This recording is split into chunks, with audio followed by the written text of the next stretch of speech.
మీ జీవితంలో ఎప్పుడన్నా మంచి చేయగోరి చెడుగా మారిందా? మీ జీవితంలో ఎప్పుడన్నా కష్టపడి జీవితాన్ని ఎట్లన్నా పోరాడుతూ ముందుకు వెళ్దామో సాధిద్దామో అనే ప్రయత్నాలు చేసి ఆ ప్రయత్నాలు విఫలమైపోయిన పరిస్థితులు ఉన్నా, ఎంతో కష్టపడ్డారేమో కానీ ఆ కష్టాజితాన్ని పోగొట్టిన పరిస్థితులకు పోయారా? What would you do? అలాంటి పరిస్థితుల్లో మీరు ఏం చేస్తారు? ఎందుకంటే ఈరోజు వాక్యం వినేటప్పుడు దావీదు జీవిత చరిత్రలో ఆయన చేసింది ఏదో చూస్తామో, ఆయన చేసింది మనం కూడా చేస్తే ఆయనకు వచ్చిన రిజల్ట్స్ మనకు కూడా వస్తుంది. బైబిల్లో చూసినప్పుడు దావీదు ఎప్పుడైతే గొలియాతుని చంపాడో తనకి ఒక పాట వచ్చిందంట, టైటిల్. ఇశ్రాయేల్ స్త్రీలందరూ వీధుల్లో గంతులు వేసుకుంటూ పాట పాడుతూ ఆ కొత్త పాట పాడారు. ఏంటంటే, సౌలు 1000 మందిని చంపాను, దావీదు 10,000 మందిని చంపాను. ఆ లైన్ ఎంతగా పాడారంటే, పిరికోడైన సౌలుకి ఎక్కడ లేని గర్వం వచ్చింది, అహంకారం వచ్చింది, కుళ్ళు వచ్చింది. అప్పటికే దురాత్మ వేధిస్తుందంట. దురాత్మ వేధిస్తున్నా కూడా గ్రహింపు లేదు, గర్విష్ఠగానే ఉన్నాడు. దావీదుని చూసి అసహించుకుంటున్నాడు. ఆ రోజు నుండి దావీదుని చంపుతానికి చూపు పెట్టాడంట. దావీదు తెలివైనోడు కాబట్టి ఆలోచించాడంట, నేను ఇక్కడ ఉండటం మంచిది కాదు, ఇక్కడ ఉంటే ఏదో ఒక రోజు నన్ను వేస్తాడు, మొత్తానికి ఆయన చేతుల్లో నాశనం అవుతా, నేను స్థలం ఖాళీ చేసిపోతా బెటర్. కానీ మనం గమనిస్తామో అక్కడ నుండి వెళ్ళి ఫిలిస్తీన్ల మధ్య చేరాడంట. ఒరే, వెళ్ళి ఫిలిస్తీన్లు 200 మంది ఫోర్ స్కిన్స్ నరుక్కునొచ్చు. అదే సమయంలో ఇక్కడ చూసినప్పుడు ఫిలిస్తీన్లు అంతమందిని చంపావు, అంతమందిని నాశనం చేసావు, ఫిలిస్తీన్లు వీరిని కొట్టి చంపావు. ఇంత గొప్ప యుద్ధాలు చేసి ఇంత ఘనత చూసిన తర్వాత మరలా ఫిలిస్తీన్ దగ్గర పోతే నేను బ్రతకనిస్తారు అంటే దావీదు కనిపించింది, ఈ సౌలు కన్నా ఫిలిస్తీన్లు బెటరు. అందుకని హీరో చాలా మంది అనుకుంటున్నాను, దేవుని బిడ్డల కన్నా లోకస్తులు బెటర్ సార్ అంటారు కొంతమంది. ఆ లోకస్తులు బెటరు, దేవుడు ప్రేమ ఎరగడం వాళ్ళు బెటరు, ఏ వాక్యం తెలియని వాళ్ళు బెటరు, వారు ఇచ్చే మాట ఆదరణ బెటరు. వీరు విశ్వాసి అంటారు కానీ నోరు తెరిస్తే ఎప్పుడు చూసినా శాప మాటలే, ఎప్పుడు చూసినా కృంగిదల మాటలే, నేరాల మాటలే, ఎప్పుడు చూసినా గద్దింపులే. గద్దింపులు కాదు, తిట్లే. గద్దింపులు అంటే సరిదిద్దుతానికి, తిట్లు అంటే నేరాలు మోపుతానికి. అందుకని అనుకుంటా చాలా మంది లోకం వైపు వెళ్తారు. Because sometimes the people who are chosen by God to speak as God spokesmen are filled with selfishness like Saul. Saul లాగా స్వార్థపరులుగా నేరాలు మోపుతూ నాశనాన్ని కోరేవారు ఉన్నారు. ముక్కు మొహం దాని అన్యులు ఏదో దేవుడు ఉన్నాడు అనే భయం కలిగిన వాళ్ళు, వారు బ్రతికే బ్రతుకు, వారు ఇచ్చే మాట ఎంతో బెటర్గా కనబడుతుంది. ఇక్కడ చూసినప్పుడు దావీదు వెళ్ళి ఈ ఫిలిస్తీన్ల మధ్య చేరాడంట. అక్కడ నమ్మకస్తుడు ఉన్నాడంట. ఆయనతో పాటు 600 మంది ఆయన వారియర్స్ ఉన్నారంట. వారందరూ ఆ ప్రాంతంలో ఉండటం, అక్కడ ఫిలిస్తీన్ వ్యక్తి ఈయన నమ్మకత్వాన్ని చూసి క్యాప్టెన్గా చేశాడంట. ఫిలిస్తీన్ ఆర్మీకి 100 పీపుల్ పైన క్యాప్టెన్గా చేశాడంట. అక్కడ ఈయన వారియర్స్, అక్కడ క్యాప్టెన్షిప్, అక్కడ ఫిలిస్తీన్ పని ప్రాజెక్ట్స్ అంతా అసైన్మెంట్స్ నమ్మకంగా చేసుకుంటూ వచ్చాడంట. కానీ ఒక సీజన్ వచ్చింది, అక్కడ ఒక యుద్ధం లెగుస్తుంది. ఫిలిస్తీన్కి ఇశ్రాయేలుకి కంటిన్యూస్గా వార్ జరుగుతుంది. ఫిలిస్తీన్ సైన్యం అంతా కలిసి ఒకేసారి ఇశ్రాయేలుని దాడి చేసి సౌల్ని అంతం చేసి ఇశ్రాయేలుని డిస్ట్రాయ్ చేద్దామని చూసి ఫైట్కి వెళ్తున్నారు, వార్కి వెళ్తున్నారు. ఆ వార్లో దావీదు కూడా పోయి నిలబడ్డాడంట, దావీదు సైన్యం కూడా పోయి నిలబడ్డారంట. సడన్గా ఫిలిస్తీన్లు ప్రిన్స్లు ఒక్కొక్కరిని 100 మందిగా చెక్ చేయాలని చూశారు. 100 మందిగా ఎవరు వస్తున్నారు యుద్ధానికి సర్వే చూడాలన్నదప్పుడు దావీదు తన సైన్యం వచ్చి నిలబడ్డారంట. ఆ ఫిలిస్తీన్లు చూసి, అయ్యో వీళ్ళని తీసుకెళ్తాం అవ్వదయ్యా, దావీదు కదయ్యా, ఈయన దావీదు కదా. తెలీదా దావీదు గురించి? బాగా తెలుసు. ఎక్కడ ఆయన వెళ్ళి సడన్గా రూట్ మారుస్తాడో, ఎక్కడెక్కడ వెళ్ళి సడన్గా ఛానల్ మారుస్తాడో. సడన్గా సౌలు కాదు, ఇశ్రాయేల్ మీద ప్రేమ వచ్చిందనుకో సడన్గా మనల్ని చంపేస్తాడు కదా, వద్దురా బాబు అని చెప్పారంట. అక్కడ నుండి మనం చూస్తాము, దావీదు తన సైనికులు 600 మంది తిరిగి వారు ఉన్న ప్రాంతము, ఆ ప్రాంతానికి వారు వెళ్ళారంట. వారు ఊరికి వారు వెళ్ళారంట. కానీ ఆ ఊరికి వెళ్ళేటప్పటికి అమాలైక్యులు, వీళ్ళు ఇంకొక శత్రువులు, అమాలైక్యులు వారు రెగ్యులర్ దండులో, వారు దోపుల్లో ఫిలిస్తీన్లు దోచుకున్నారు. ఫిలిస్తీన్ల ప్రాంతంలో ఉన్న వీరిని కూడా, వీరి భార్యల్ని, వీరి బిడ్డల్ని, వీరి కలిగిన అంతయు దోచుకుని వెళ్ళిపోయారంట. వారు వచ్చేటప్పటికి వారు కనబడిందంతా ఏంటంట, కేవలం అగ్ని కాలుతా ఉంది, కేవలం మంటల్లో ఉంది. అనుకుని చూడండి, సౌలు దగ్గర నుండి తప్పించుకుపోదాం, సౌలు దగ్గర నుండి ఏదో పారిపోదాం, ఏదో మన బ్రతికేదో మనం చూసుకోదాం, మన జీవితం ఏదో మనం కానిచ్చుకోదాం, ఏదో నాది నేను చక్క పెట్టుకుంటానులే, ఏదో నాది నేను సరి చేసుకుంటానులే, ఏదో బ్రతికిపోతానులే అని నీ ప్రాంతాన్ని విడిచిపోయో ఏదో చేసుకుంటున్నావు, ఏదో బాగుపడుతున్నావు, భార్య బిడ్డలు అంతా బాగుంది. సడన్గా ఒకేసారి అంతా దోచుకుని పోతే ఏం చేస్తావు? See, this is where my introduction was. నువ్వు మంచి చేద్దాం అనుకున్నావు, నీకు నువ్వు బ్రతికిపోదాం అనుకున్నావు, నీకు నువ్వు సాధిద్దాం అనుకున్నావు, నువ్వేదో చేసుకుని ఓకేరా లైఫ్ ఇట్లా సెట్ అయిపోయిందా లేరా, ఈ గుహల్లో, ఈ ప్రాంతంలో, ఇక్కడ శత్రు మధ్యనే ఫేవరు అంతా సరిపోయిందిలే, లైఫ్ ఇంతలోనే ఉందనుకుంటే ఒకే దెబ్బకి అంతా పోగొట్టుకునేటప్పుడు ఏం చేస్తాం? ఏం చేస్తాం?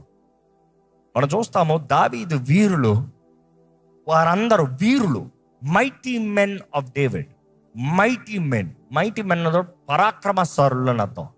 ఆ పరాక్రమశాలులు వారు వచ్చి వారు గృహాలన్నీ కాల్చివేయబడతాం, వారి భార్యలు మిస్సింగ్, బిడ్డలు మిస్సింగ్, కలిగిన క్యాటిల్స్ అన్ని మిస్సింగ్, ఆస్తంత మిస్సింగ్, ఏమీ లేవు.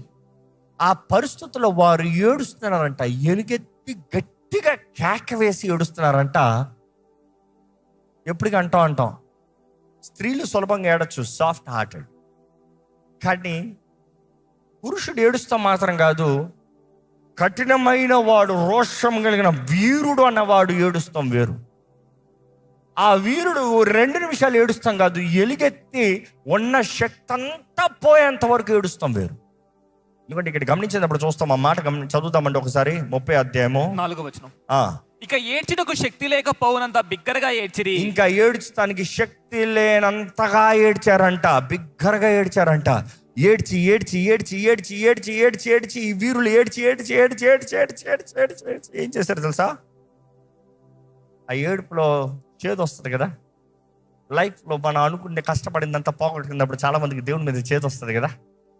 చాలాసార్లు దేవుడు ఇచ్చిన దాన్ని బట్టే, దేవుడు చేసిన దాన్ని బట్టే, దేవుడు కలిగించిన దాన్ని బట్టే మన అనుభవించి ఏదో మన నిర్లక్ష్యత, మన అపవాది, ఆడు దొంగ, దోచుకునేవాడు, హత్య చేసేవాడు, వాడు వచ్చి వాడు దోపిడీ చేసుకునే దానికి దేవుడి మీద అడుగుతాం కదా. ఈరోజు మిమ్మల్ని అడుగుతున్నా, మీ జీవితంలో ఏదైనా పోగొట్టుకున్నారా? మీ జీవితంలో ఏదైనా బాధ ఉందా? మీ జీవితంలో ఏదైనా కష్టం ఉందా? మీ జీవితంలో ఏదైనా ప్రేమించినది పోగొట్టుకున్నారా? మీ జీవితంలో ప్రయాసపడినది పోగొట్టుకున్నారా? ఎవరి మీద అడుగుతున్నారు? ఎవరి మీద నేరం మోపుతున్నారు? Who do you blame for it? Who do you blame for it? దేవుడు నీ ఆధారం అన్నదప్పుడు దేవుడి మీద అలగద్దు. యోబు విషయంలో చూస్తే యెహోవా ఇచ్చను, యెహోవాయే తీసుకుని. దావీదు అలగలట, కానీ దావీదు చుట్టన్న ఈ వీరులు వారు ఒకేసారి చేతి వచ్చిందంట. ఏమనుకున్నారు తెలుసా? అంతే ఈ దావీదు వల్లనే. నా భార్య పోయిందంటే ఈ దావీదు వల్లనే, నా బిడ్డలు పోయారంటే, నా కుమార్తెలు పోయారంటే ఈ దావీదు వల్లనే, నా కలిగినంత పోయిందంటే ఈ దావీదు వల్లనే. దావీదుని చంపేద్దాం అనుకున్నారంట. దావీదు ఆ మాట విన్నాడంట.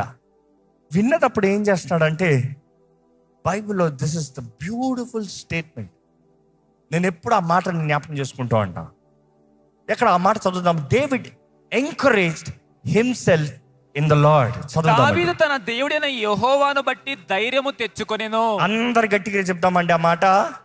దావీదు తన దేవుడైన యెహోవాను బట్టి ధైర్యము తెచ్చుకొనెను. దావీదు తన దేవుడైన యెహోవాను బట్టి ధైర్యము తెచ్చుకొనెను. హి ఎంకరేజ్డ్ హిమ్సెల్ఫ్. కొన్నిసార్లు మన జీవితంలో ఎవరో వచ్చి మనల్ని లేపుతారని కాదండి. కొన్నిసార్లు మన జీవితంలో ఎవరో మనకు వచ్చి చెయ్యి ఇస్తారని కాదండి. కొన్నిసార్లు మన జీవితంలో ఎవరో మనకి తలుపు తెరుస్తారని కాదండి. కొన్నిసార్లు మన జీవితంలో ఏం చేయాలి తెలుసా? Get your self up. దేనిని బట్టి? నన్ను బలపరిచే దేవుడు ఉన్నాడు, నాకు జయంనిచ్చే దేవుడు ఉన్నాడు, నాకు శక్తిని తోడిచ్చే దేవుడు ఉన్నాడు, నన్ను పైకి లేపే దేవుడు ఉన్నాడు. దావీదు దగ్గర చూసినప్పుడు వాళ్ళందరూ ఆయన చంపేద్దాం చూస్తే వాళ్ళతో వాదిస్తలే, కానీ దావీదు అంటున్నాడు, ప్రభునందు తన్ను తాను బలపరుచుకున్నాడు అంట. ఈ encouraged himself in the lord చక్క. అండ్ ఈజ్ లైక్, దేవా వెళ్ళమంటావా? దేవుడు ఏమన్నాడు తెలుసా? తరుము.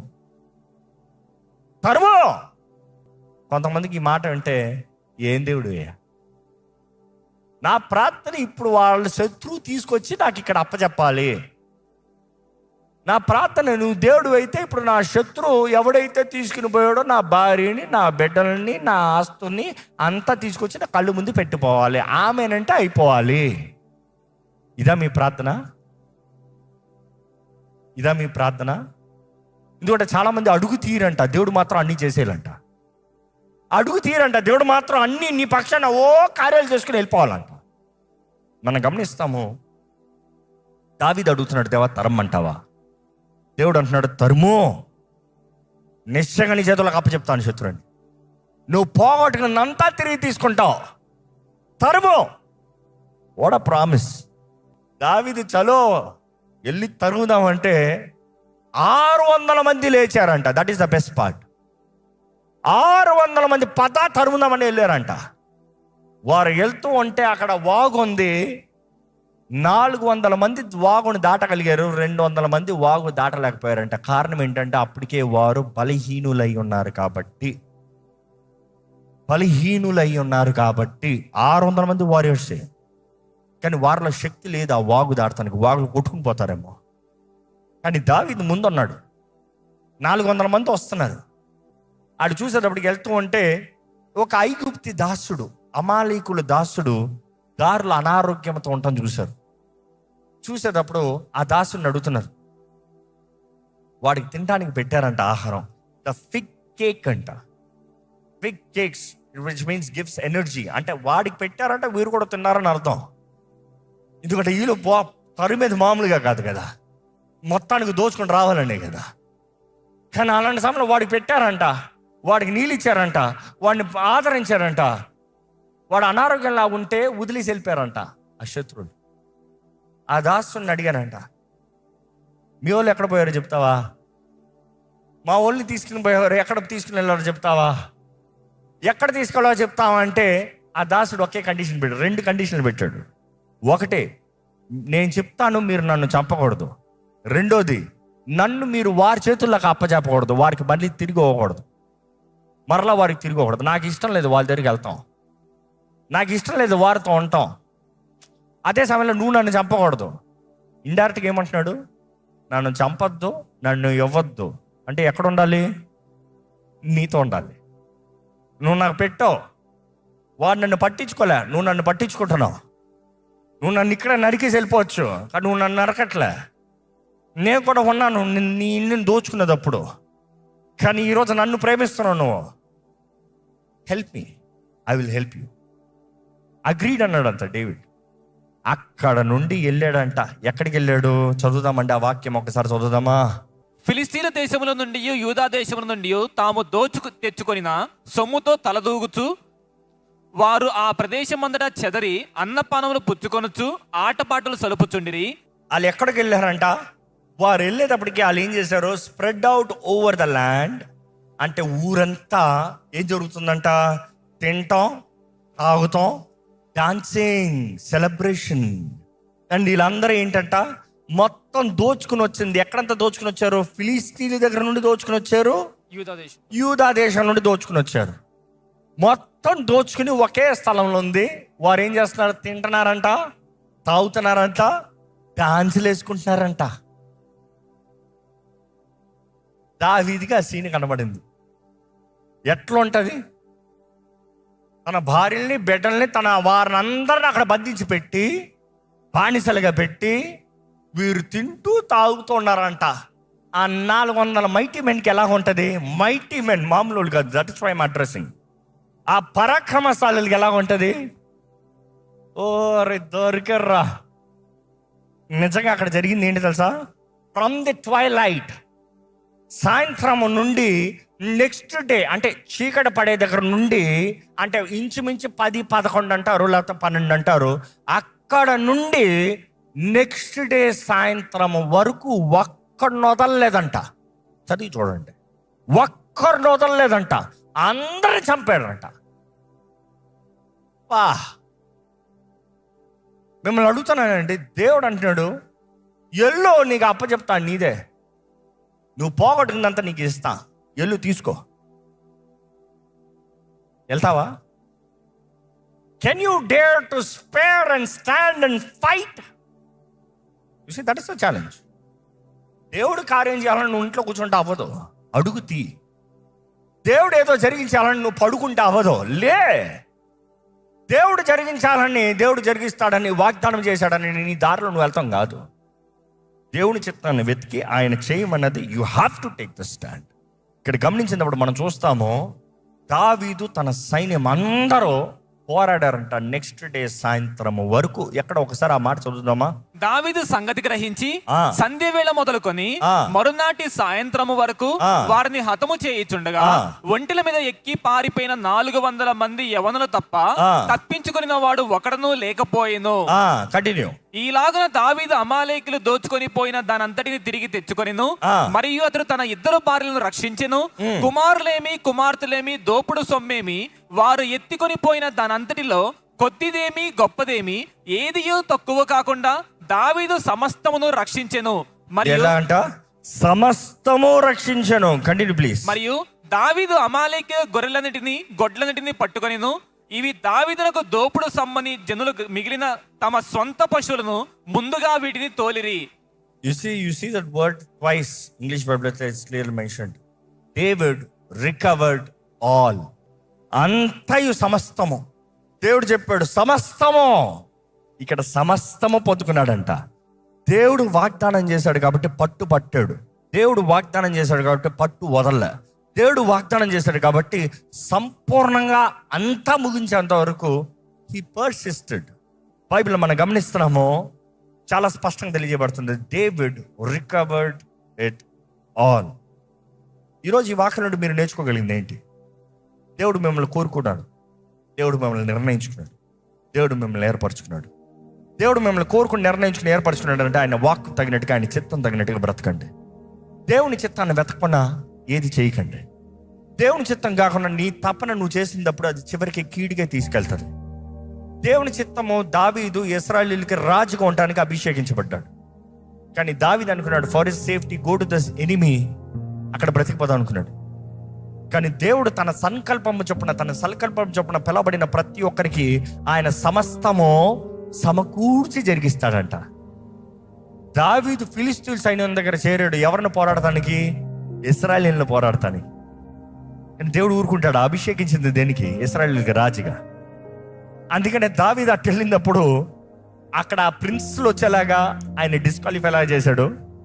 అదే సమయంలో దేవుడు ఎవరు, దావీదు ఏం చేయాలో, దావీదు ఎవరిని నమ్మాలో, పోగొట్టుకునే అన్ని తిరిగి మరలా అనుగ్రహించే దేవుణ్ణి అనేది నిరూపిస్తానికి దేవుడి శత్రు చేతులకు అప్పచెప్పాడేమో. కానీ అదే రీతిగా మరలా అంతా పొందుకున్న తర్వాత దావీదుని చూడాలి, తన స్వభావాన్ని చూడాలి, తన హృదయాన్ని చూడాలి. David return back to Israel. వస్తం మాత్రం కాదు, నెక్స్ట్ చూస్తే రాజు అవుతున్నాడు, యూదాకు రాజు అవుతున్నాడు. మరలా కొంతకాలం తర్వాత, ఇంచుమించు 10 సంవత్సరముల తర్వాత ఇశ్రాయెల్ మొత్తానికి రాజు అవుతున్నాడు. మొత్తానికి is become the king, as anointed, as called, as prepared. I think it's 7 years later, yes. But then 37 సంవత్సరాలకి ఇంచుమించు రాజు అవుతున్నాడు. It's a long period. 16.5 సంవత్సరాలు లేకపోతే 17 సంవత్సరాలు అంటారు. అక్కడ నుండి వాగ్దానము నెరవేర్తానికి it is a very long time. కానీ దానికి అందు మధ్యలో వచ్చిన పోరాటాలు, శ్రమలు, ట్రాప్స్, బ్యాక్ స్టాబింగ్స్ ఇవన్నీ చూస్తూ ఉంటే మనం అనుకుంటాం కిందకి పోతున్నాడని. కాదు, దేవుడు వాటిని అన్ని అనుమతిస్తాము తనని సిద్ధపరుస్తానికి, తన చిత్తంలో ఆయన నిర్ణయించిన స్థానంలో నిలబడటానికి. ఈరోజు మిమ్మల్ని అడుగుతున్నానండి, మీరు ఎవరి వైపు చూస్తున్నారో? మీరు సమస్యల్లో మీరు ఎవరి వైపు చూస్తున్నారు? మీ పోరాటాల్లో మీకు ఉన్నవి కోల్పోయిన సమయంలో ఎవరి వైపు చూస్తున్నారు? నిరుత్సాహము, వేదన, బాధ పరిస్థితుల్లో ఎవరి మీద ఆధారపడుతున్నారు? ఎంతమంది ఇక్కడ ఉన్నవారు దేవుడు నా బలము, దేవుడు నా కోట, దేవుడిని నేను నమ్మున్నాను, దేవుడిని నేను ఆశ్రయిస్తున్నాను చెప్పగలుగుతున్నారు? ఈరోజు మీ జీవితము ఎవరి వైపు ఉంది? మీ దృష్టి ఏంటి?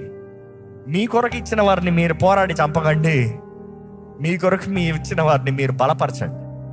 వారు నీ పైన మనస్పర్ధలను కలిగి ఉండొచ్చు ఏమో, కానీ ఎంకరేజ్ దెమ్, బిల్డ్ దెమ్. దయచేసి స్థలంలో ఉంచుదామండి. చివరిగా ప్రార్థన చేద్దాము. ప్రార్థన చేద్దాం. నువ్వు నిజంగానే దేవుని సొత్తువా? దేవుని వాగ్దానాలు నీ జీవితంలో నెరవేరుతున్నాయా? దేవుని మాటను నువ్వు లోపడుతున్నావా? దేవుని చిత్తాన్ని నువ్వు జరిగిస్తున్నావా? దేవుడు మాట ఇస్తే నెరవేర్చే దేవుడు అనేది నీ హృదయంలో నువ్వు విశ్వసిస్తున్నావా? దేవుని చిత్తాన్ని వెతికి అడుగు తెస్తున్నావా? లేకపోతే నీ మార్గంలో నీ చిత్తంలో నువ్వు ముందుకెళ్తున్నావా? ఈరోజు ఈ వాక్యం వెంటనే నీవు దేవునితో చెప్పాలంటే, దేవా నీ చిత్తమే నా జీవితంలో జరగాలయ్యా. నేను నిన్ను ఆధారం చేసుకుంటున్నానయ్యా. నేను నిన్ను నమ్మే బ్రతుకుతున్నాను ప్రభా. నిన్ను కలిగే బ్రతకాలని ఆశపడుతున్నానయ్యా. నువ్వే నాకు కావాలేసయ్యా. నీ తోడు నాకు కావాలేసయ్యా. నన్ను బలపరిచే దేవుడు నువ్వేనయ్యా. కోల్పోయిన సమయంలో, ఓడిపోయిన సమయంలో, చేతకాని పరిస్థితుల్లో, దోచుకోబడిన పరిస్థితుల్లో నీ వైపు చూస్తున్నానయ్యా. నువ్వు నన్ను లేవనెత్తయ్యా. దయ చూపి అయ్యా, కరుణ చూపి అయ్యా. నా జీవితం పైన దయ చూపి అయ్యా, కరుణ చూపి అయ్యా. నా జీవితంలో కార్యం జరిగించు ప్రభా. నా జీవితంలో నీ కార్యం జరిగించు ప్రభా. నీ చిత్తం జరగాలని ఆశతో ఎదురు చూస్తున్నానయ్యా. నీ స్వరము వినగలిగిన జీవితం నాకు దయచేయ్యా. ఒకసారి మనల్ని మనం పరీక్షించుకుందామండి. దేవునికి విరోధమైంది ఏమైనా ఉందా? స్వార్థం మనలో ఉందా? గర్వం మనలో ఉందా? అహంకారం మనలో ఉందా? గర్విష్ఠులు ఉంటే, ఈగోయిస్టిక్గా మనం ఉంటే దేవునికి కార్యాన్ని, దేవుని సహాయాన్ని చూడలేము. గర్విష్ఠులు దేవుడు అణచలు దొక్కుతాడట, దీనుల్ని దేవుడు హెచ్చిస్తాడట. హెచ్చింపు దేవుని దగ్గర నుండి వస్తుంది, ఘనత దేవుని దగ్గర నుంచి వస్తుంది. If you can humble, God will exalt your life. If you can have the life of obedience, God is a faithful God. మనల్ని మనం పరీక్షించుకుంటూ, మన జీవితంలో ఒకసారి చక్కపెట్టుకుంటూ దేవుని సహాయాన్ని వేడుకుందామా? దేవుని సహాయాన్ని వేడుకుంటామా? ఎంతమంది పోరాడాల పరిస్థితులు ఉన్నారు? దేవుని సహాయాన్ని అడగండి. ఎంతమంది చేతకాని పరిస్థితులు ఉన్నారు? దేవుని సహాయాన్ని అడగండి. ఎంతమంది మిమ్మల్ని మీరు దేవుని యందు బలపరచుకోగలుగుతున్నారు? దేవుడిచ్చిన వాగ్దానాలు, దేవుడిచ్చిన నిబంధన. ఈరోజు యేసు రక్తంలో మన నిబంధన చేయబడిన వారు కదా. ఎంతమంది నమ్ముతున్నారు? మాటిచ్చిన దేవుడు నమ్మదగిన దేవుడు, అభిషేకించిన దేవుడు, నడిపించే దేవుడు. ఈరోజు ఆయన మాటను నమ్మి ప్రభునందు మనల్ని మనం బలపరచుకోగలుగుతున్నామా? నిబ్బరం కలిగి, ధైర్యం కలిగి ఉండగలుగుతున్నామా? మనమున్న పరిస్థితుల్లో నిబ్బరంగా నిలబడగలుగుతున్నామా? నిబ్బరంగా జీవించగలుగుతున్నామా? Are you being scared of everything? Are you being fearful for everything? Are you just being oppressed by everybody? Have faith. The one who called you is faithful. నిన్ను పిలిచిన దేవుడు నమ్మదగిన దేవుడు. నీ స్వభావం ఎలా ఉందో పరీక్షించుకోవాలండి. ఈరోజు మన స్వభావం ఎలా ఉందో పరీక్షించుకోవాలండి. ఈరోజు దేవుని అడుగుదాం, దేవా నాకు బలం దయచేయ, నాకు శక్తిని దయచేయ, నా ఆశ్రయదుర్గమా, నా కొండ, నా కోట, నిన్నే నేను నమ్మి ఉన్నానయ్యా. దేవుని వాక్యంలో చూస్తామండి, ద్వితీయోపదేశ కాండంలో 28:13 చూసినప్పుడు, నీవు ఎన్ని దేవుడిచ్చిన నియమం ప్రకారం, దేవుడిచ్చిన ఆజ్ఞలు నువ్వు గైకొని దాని ప్రకారం నువ్వు జాగ్రత్తగా బ్రతుకుతే, దేవుడు అంటున్నాడు, నేను తలగా చేస్తాను, తోకగా చేయను. నువ్వు పైన ఉంటావు కానీ కింద ఉండవు. ఈరోజు మనం చాలామంది పైన ఉంటాం, కింద ఉండను, నేను తలగా ఉంటాను అని అంటాం. కానీ ఆయన నిబంధన, ఆయన వాగ్దానాలు, ఆయన నియమాలు, ఆయన ఆజ్ఞల్ని పాటిస్తేనే. ఈరోజు ఎంతోమంది దేవుని వాక్కుని ఎరగొకనే దేవుని చిత్తాన్ని చేస్తున్నాను అనుకుంటూ తప్పుడు మార్గంలోకి వెళ్ళిపోతున్నాం. ఈరోజు దేవుని వైపు చూద్దామా? Make a discipline in our life to know the will of God, to seek the will of God, to find his principles. ఈరోజు ఎంతమంది చెప్పగలుగుతారండి, దేవా నువ్వే నా కొండ, నీవే నా కోట, నీవే నేను నమ్మదగిన దేవుణ్ణయ్యా, నా బలము నీ ఎందేనయ్యా, నా కేడము నీవేనయ్యా, నా రక్షణ శైలమా నీవేనయ్యా, నా దేవుడివి. ఎంతమంది చెప్పగలుగుతారండి? అందుకని దావీదు రాస్తూ వివరిస్తూనే ఉంటాడు ఈ విషయాలు.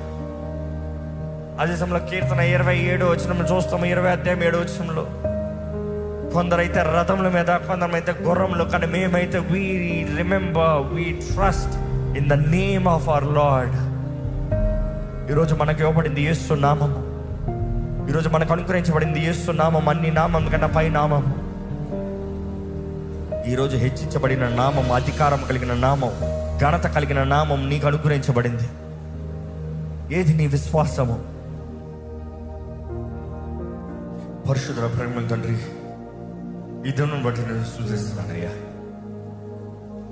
నీ సన్నిధిలోకి విశ్వాసంతో వచ్చిన ప్రతి ఒక్కరిని చూడయ్యా. నీ ఎడల విశ్వాసంతో అడుగుపెట్టిన ప్రతి ఒక్కరిని నువ్వు త్రోసివేసే దేవుడు కాదు, జవాబు ఇచ్చే దేవుడివి. ఎటువంటి పరిస్థితులు వచ్చిన వ్యక్తులైనా కూడా నువ్వు జవాబిచ్చే దేవుడు అయ్యా. నువ్వు బలపరిచే దేవుడు అయ్యా. నీ వాగ్దానాలను నెరవేర్చే దేవుడు అయ్యా. ఈరోజు ప్రభా, ఎవరెవరైతే నీ సన్నిధిలో వారు ప్రార్థన భారాలు తెలియజేస్తారో, చేయబడిన ప్రతి ప్రార్థనకి జవాబు అనుగ్రహించబడిన విశ్వాసంతో నమ్మి నిన్ను స్తుతిస్తున్నామయ్యా. ఇక్కడ నుండి వెళ్తున్న ప్రతి ఒక్కరు నీ సన్నిధిని మోసుకుని పోవాలి ప్రభా. దేవా, ఎవరెవరైతే అనారోగ్యంతో నీ సహాయం వేడుకుంటూ నన్ను స్వస్థపరచవా అని అడుగుతున్నారో, ఇదిగోనయ్యా, యేసు చిందించిన రక్తము ద్వారంగా, యేసు పొందిన గాయముల ద్వారంగా స్వస్థత కలుగునుగా కాని ప్రకటిస్తున్నాను. విశ్వాసంతో ఎవరెవరైతే అంగీకరిస్తున్నారో ప్రతి ఒక్కరి జీవితంలో, దేహంలో స్వస్థత కలుగునుగాక. దేవా, సమాధానం దయచే. మా సమాధాన శిక్ష అంతా నీ మీద మోపబడిందయ్యా. ఏ మనసులను అపవాది దాడి చేస్తూ, కలవరపరుస్తూ, వేదనతో, బాధతో, భయముతో, భీతితో నింపుతున్నాడు, ఇదిగో ఎవరైతే ప్రభువా నన్ను విడిపించని నీ వైపు చూస్తూ సహాయం అడుగుతున్నారు, ఇప్పుడు నజరేయుడైన యేసు నామములో అటువంటి వారికి విడుదల కలుగునుగాక అని ప్రకటిస్తున్నాను. విడిపించే దేవుడు నీవే, జీవితాలను మార్చే దేవుడు నీవేనయ్యా. కుటుంబాలను కట్టయ్యా, జీవితాలను స్థిరపరిచాయా, బ్రతుకులను మార్చయ్యా, మేలు జరిగించు ప్రభా. నీ గొప్ప తలంపుల కార్యాల ఉద్దేశాలను నెరవేర్చు ప్రభా. ఈరోజు విత్తన వాక్యాన్ని ముద్రింపజేయి. అన్ని విషయంలో సహాయం అనుగ్రహించు.